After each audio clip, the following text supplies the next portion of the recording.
കാറ്റത്തെ കിളിക്കൂടിൻ്റെ ഇന്നത്തെ എപ്പിസോഡിലേക്ക് എല്ലാവർക്കും സ്വാഗതം. നമ്മുടെ സുഭാഷ് ഉപദേശിക്കുന്നുണ്ട് സുധീഷിനടാ, ആ കുട്ടിക്ക് കുറച്ച് സമയം കൊടുക്കടാ. എന്തിന്? ഞാൻ പറഞ്ഞില്ലേ അവൾക്ക് കുറച്ച് സമയം വേണം. എടാ, നീ അവളെ കല്യാണം കഴിച്ചുകൊണ്ടുവന്ന പെൺകുട്ടീനെ നിന്നോട് ഇപ്പോൾ സ്നേഹം കാണിക്കാണ്ടിരിക്കുന്നത്, പിശുക്കി കാണിക്കുന്നത്, കുറച്ച് നാൾ കഴിയുമ്പോൾ അതൊക്കെ കൂട്ടി തരുമായിരിക്കും. കുറച്ച് നാൾ കഴിയുമ്പോൾ ചേട്ടൻ എന്തീ പറയുന്നതെന്ന് വയ്ക്കും. നീ സമാധാനപ്പെടടാ, നീ ധൃതി പിടിക്കാണ്ടിരിക്കുക, പതുക്കനെ എല്ലാം ശരിയാവും എന്ന് പറഞ്ഞ് സുഭാഷ് ചിരിച്ചുകൊണ്ട് അകത്തേക്ക് പോകും. എല്ലാം ശരിയാവണം എന്ന് പറഞ്ഞിങ്ങനെ സുധീഷ് ഇങ്ങനെ നേരെ കാത്തിരിക്കാനല്ല പറഞ്ഞത്, നേരെ വരാന്തയിലേക്ക് പോകും. അപ്പോൾ ഇതൊക്കെ കേട്ടുകൊണ്ട് ഭാസ്കരൻ അവിടെ ഇരിക്കുന്നുണ്ടാവും. ഭാസ്കരൻ പാട്ട് പാടുന്നു, കാത്തിരുന്നു കാത്തിരുന്നു പുഴ മെലിഞ്ഞ്, അങ്ങനെയുള്ള പാട്ടൊക്കെ പാടുന്നു. പുഴ വലിഞ്ഞു വറ്റീന്ന് അങ്ങനെയൊക്കെ പറയുന്ന കേട്ടപ്പോൾ സുധീഷിന് ദേഷ്യം വരും. നിങ്ങൾ ഒടുക്കത്തിലാറാൻ പറ്റിയ പാട്ട് എന്ന് പറഞ്ഞാൽ കസേരയിൽ ചെന്നിരിക്കും കോലയിലുള്ള. അപ്പോൾ ആ കസേരയിലത്തെ കോല് നമ്മുടെ ഭാസ്കരൻ ഊരിയിട്ടുണ്ടാവും. നേരെ സുധീഷ് ചെന്നിട്ട് വീഴണം. ഞാനുണ്ടല്ല എന്നും പറഞ്ഞ് കഴിഞ്ഞിട്ട് എഴുന്നേറ്റ് അവിടെ നിന്നും പോകും. അതിനുശേഷം പിന്നെ കാണിക്കുന്നത് നിധിനെയാണ്. നിധി എന്തോ റൂമിലിരിക്കുന്നത്. അപ്പോൾ നമ്മുടെ നികേഷിൻ്റെ ഏട്ടൻ ദീവാ വണ്ടി ഓടിക്കാൻ പഠിക്കാമെന്ന് പറഞ്ഞു. എടാ വേണോ, എനിക്ക് പേടിയാവണ്. ആ പേടിയൊക്കെ മാറും, അതൊന്നും നോക്കിയിരുന്നാൽ ശരിയാവില്ല ഏട്ടാ, ദീവാ എന്ന് പറയും. അങ്ങനെ എന്നാൽ ശരിയെന്ന് പറഞ്ഞ് പോകണ്. അപ്പോൾ സുധീഷ് ഹാളിൽ നിൽക്കുന്നുണ്ടാവും.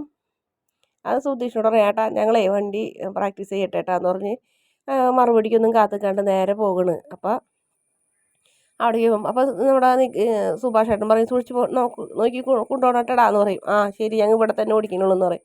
അങ്ങനെ നമ്മുടെ നികേഷ് കയറിയിരുന്ന് നിധി ഓടിക്കുന്നു. 2-3 തവണയൊക്കെ ഓടിക്കുന്നുണ്ട്. അപ്പോൾ ഭാസ്കരനും സുഭാഷൊക്കെ അതൊക്കെ നോക്കി സന്തോഷത്തോടെ നിൽക്കുന്നു. സുധീഷ് മാത്രം ഇങ്ങനെ വിഷമിച്ച് ദേഷ്യം വന്നൊക്കെ ഇരിക്കുന്നു. സുധീഷിനെ മൈൻഡ് ചെയ്യണില്ലല്ലോ. പിന്നെ നിധി ഒറ്റയ്ക്ക് വണ്ടി ഓടിക്കും. ഒറ്റയ്ക്ക് വണ്ടി ഓടിക്കുമ്പോൾ നിധി പെട്ടെന്ന് വണ്ടി ഓടിച്ച് പോകും. പക്ഷേ ഗേറ്റിൻ്റെ അവിടെ എത്തുമ്പോൾ വീഴാൻ പോകും. അപ്പോൾ നികേഷ് ഓടിച്ചെല്ലായിരിക്കും. സുഭാഷും ചെല്ലുന്നുണ്ട്. പക്ഷെ അതിന് മുന്നേ തന്നെ ഇവരൊക്കെ തട്ടി മാറ്റി സുധീഷ് ചെല്ലും.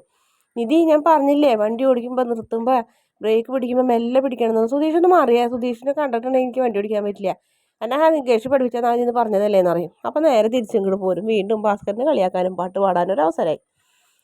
പിന്നെ ഹരീഷ് വരുന്നുണ്ട്. ഹരീഷ് വരുമ്പോൾ വണ്ടി ശരിക്കും ബ്രേക്ക് പിടിക്കുന്നുണ്ട്. നിധി വണ്ടി ഓടിക്കാൻ പഠിച്ചല്ലേ ഏട്ടത്തി എന്ന് പറയും. എങ്ങനെയുണ്ട്, ഞാൻ ഓടിക്കുന്നത് കുഴപ്പമുണ്ടോ ഹരീഷ് നോക്കുമ്പോൾ കുഴപ്പമില്ല, ചെറിയൊരു ആട്ടമുണ്ട്, അത് ശരിയാവും എന്ന് പറയും. അപ്പോൾ പറയും, എടാ എനിക്ക് എല്ലാം ഞാൻ ചെയ്യും, വിചാരിക്കും മനസ്സിൽ ഇന്നത് ചെയ്യണം ഇന്ന് നിർത്തുമ്പോൾ ഇങ്ങനെയൊക്കെ വേണമെന്ന്. പക്ഷേ വണ്ടി എടുക്കുമ്പോൾ പേടിയാവണമെന്ന്. അതെല്ലാവർക്കും ഉള്ളതായിട്ടെത്തി, അത് ശരിയാവും എന്ന് പറഞ്ഞ് അനിയനും സമാധാനിപ്പിക്കുന്നുണ്ട്. അതിന് ശേഷം അവരെല്ലാവരും കൂടെ അവിടെ നിൽക്കായിരിക്കും. അല്ല, നിധി വീണ്ടും വണ്ടി ഓടിക്കാൻ നിൽക്കുമ്പോൾ നമ്മുടെ ചാന്ദിനി കയറി വരുന്നുണ്ട്. ചാന്ദിനി കയറി വരുമ്പോൾ എല്ലാവരും കൂടെ വാതിക്കൽ തന്നെ വന്ന് നിൽക്കും. എന്താ ചാന്ദിനി വിശേഷം, എന്താ ഇവിടെ തനിച്ചെന്നൊക്കെ സുഭാഷ് ഹിന്ദിയിൽ ചോദിക്കുന്നുണ്ട്. അപ്പോൾ ചാന്ദിനി ഹിന്ദിയിൽ തന്നെ ഒരു മറുപടി പറയും. പക്ഷെ അവർക്ക് ആർക്കും മനസ്സിലാവില്ല. അപ്പോൾ സുധീഷ് പറയും, അതെ മനസ്സിലായോ ചോദിക്കും. ഇല്ല, ആളുടെ ഭയ്യ എവിടേക്കോ പോയതാണ്, ആളെയും കൊണ്ട് വണ്ടിമേൽ പോയതായിരുന്നു. തിരിച്ചു വന്നപ്പോൾ ഇവിടെയാണ് സുഭാഷേൻ്റെ വീടെന്ന് പറഞ്ഞപ്പോൾ എന്നാൽ വീട് കണ്ടിട്ട് പോകാമെന്ന് ചാന്ദിനി പറഞ്ഞു. ചാന്ദിനെ വിളിക്കാൻ രണ്ടാമത് ചേട്ടൻ വരും എന്നൊക്കെ പറഞ്ഞു. അപ്പോൾ അവർക്കൊക്കെ അതിശയാവുമേ. സുധീഷിന് അങ്ങനെ ഹിന്ദി അറിയാമെന്നൊക്കെ, ചേട്ടന് ഹിന്ദിയൊക്കെ അറിയാമെന്നൊക്കെ ചോദിക്കുന്നുണ്ട് നികേഷൊക്കെ. എനിക്കറിയാടാ, അത്യാവശ്യം കുറച്ചൊക്കെ അറിയാമെന്ന് പറഞ്ഞ് വലിയ ആളാവുണ്ട്. പിന്നെ അങ്ങോട്ടും കൂടെ ഒക്കെ സംസാരിക്കും. പിന്നെ അകത്തേക്ക് വരുന്ന വഴിക്ക് അച്ഛനെ കാണും. അപ്പോൾ അച്ഛനെ പരിചയപ്പെടും. അപ്പോൾ അച്ഛൻ നല്ല ഹിന്ദിയിൽ വർത്താനം സംസാരമൊക്കെ ചോദിക്കുമ്പോൾ സമാധാനമായി, ഹിന്ദി എല്ലാം അറിയുന്ന ഒരാളുണ്ടല്ലോ ഇവിടെ എന്ന് ചാന്ദിനിയും ഹിന്ദിയിൽ പറയും. അപ്പോൾ പറയും, ഞാൻ ഡ്രൈവ് ചെയ്യാൻ പോയിട്ടുണ്ട്, അവിടേക്കിന് പോയി ബംഗാളിലേക്കിന് പോയത്, അതുകൊണ്ട് എനിക്ക് നല്ലോണം ഹിന്ദി അറിയാൻ മോളേന്ന് പറയും. അങ്ങനെ അകത്തേക്ക് വിളിച്ചുകൊണ്ട് പോകും. നിധി പോയി വെള്ളമൊക്കെ എടുത്ത് കൊടുക്കും. എന്നിട്ട് അപ്പം സുഭാഷ് പറയും, ഭക്ഷണം കഴിച്ചിട്ട് പോയാൽ മതി, ഞാൻ ചാന്ദിനിക്കും കൂടിയുള്ള ഭക്ഷണം ഉണ്ടാക്കാമെന്ന് പറയും. അങ്ങനെ സുഭാഷും അതുപോലെ തന്നെ നിധിയും കൂടെ അകത്തേക്ക് പോകും. സുധീഷിനൊരു ഫോൺ വരുമ്പോൾ സുധീഷ് ഹിന്ദിയിൽ സംസാരിച്ചുകൊണ്ട് ഫോണെടുത്ത് പുറത്തേക്ക് പോകും. അപ്പം നികേഷ് എന്ത് ചെയ്യും, കുറച്ച് ഹിന്ദി മലയാളം പഠിപ്പിച്ചു കൊടുക്കണം. കണ്ണ്, മൂക്ക്, കൈ അങ്ങനെയൊക്കെ പഠിപ്പിച്ചു കൊടുക്കും. അപ്പോൾ പുറത്തിരിക്കുന്ന അച്ഛനില്ല, അച്ഛനോട് സുഖമാണോ എന്ന് ചോദിക്കണം എന്ന് പറഞ്ഞിട്ട് ഭാസ്കരൻ്റെ ഒരു ഇല്ലപ്പേര് പറഞ്ഞു കൊടുക്കണം. വിളക്കെണ്ണ അങ്ങനെ എന്തോ ഒരു വാക്കാണ് പറഞ്ഞു കൊടുക്കണത്. അപ്പോൾ നമ്മുടെ ഹരീഷ് പറയും, വേണ്ടട്ടടാ ആവശ്യമില്ലാത്തതിന് നിൽക്കണ്ട, ഇങ്ങനെ നിനക്ക് കേൾക്കുമെന്ന് പറഞ്ഞപ്പോൾ അതൊന്നും കുഴപ്പമില്ല ഏട്ടാ, ഒരു തമാശ എന്ന് പറയും.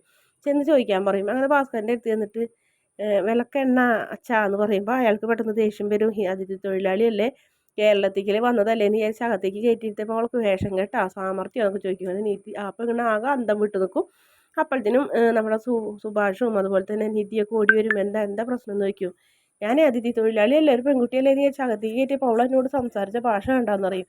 മോശം ഭാഷ എന്താണെന്ന് ചോദിക്കും.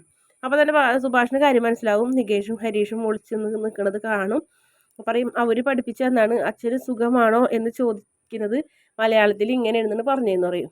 ഹൗ ആർ യു എന്നുള്ളതിൻ്റെ മീനിങ് ആണെന്ന് പറയും. അവർ പഠിപ്പിച്ചു തന്നാണല്ലേ, അവർ പഠിപ്പിച്ചു തന്നാണെന്നുണ്ടെങ്കിലേ മോള് വെള്ളം കുടിക്കും, സാരമില്ല, അതിനിങ്ങനെയല്ല ചോദിക്കേണ്ടതെന്ന് പറഞ്ഞിട്ട് ഹിന്ദി ശരിക്കും പറഞ്ഞ് മനസ്സിലാക്കി കൊടുക്കും. അപ്പോൾ ചാന്ദിനിക്ക് മനസ്സിലായി പണി തന്നാണെന്ന്. എന്നിട്ട്